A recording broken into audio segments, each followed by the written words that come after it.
stimulus response theory, and we're going to be teaching that today.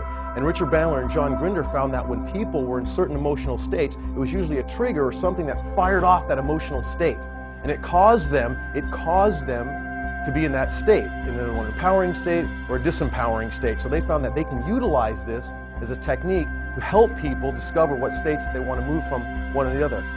Or he would touch them on a knee at a certain point when they were going deeper in the trance and just relaxing, so that any time that he could bring up that state of trance again, just by touching them in that certain spot. And they noticed this over and over and over again, and Milton did it unconsciously. He wasn't aware that he was doing it with volition and on purpose. And Richard and John said, this is great. Let's see if we can do this with someone at any time, in any given state. They'd have them elicit a state, which we're going to do in a moment, state elicitation, have them go back to a time, remember a specific time, step into that state, be there now, see what you saw, hear what you heard, feel what you felt. And just when they were peaking, they'd do something unique to set that anchor. They'd set that trigger. Okay, so we're going to set this anchor real quick, and then I'm going to go into a little bit more explanation of what we did, and I'm going to have you guys do this. Are you ready? Real easy. So, Meredith, can you think of a time when you were totally excited? Or if that's a word for you, does that work for you? Okay. Or happy, or elated? What would be a word for you that you're really easy? Okay, in your purpose, great.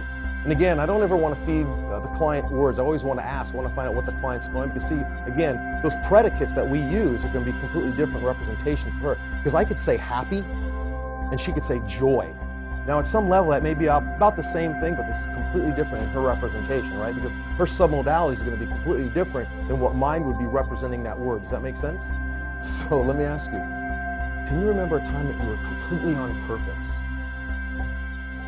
Can you remember a specific time? Great. Good. Can you go back to that time?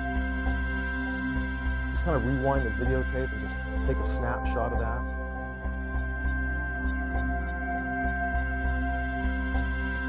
So again, I'm checking, I want to make sure.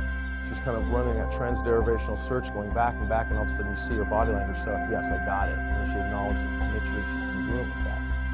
That's right, just go deeper now. That's right, just go ahead and turn up the intensity of that feeling. Just go ahead and turn it up. Just turn up the volume of that feeling. That's right, right there. That's right, right there. Right there. Just let me feel the feelings of being on purpose. That's right. Great. When you can, open your eyes and come back into the room. Did you notice the shift in her body? You know, that twitch. Did you notice the twitch in your eye a little bit? Okay. So you're going to see a lot of physiological changes in people, especially their breathing. So what I'm going to have you do now is just go ahead and just blank the screen. I'm going to touch you in a certain way. I just want you to notice what you notice. Okay. Okay. Just look out there. Just look out there. Just clear the screen.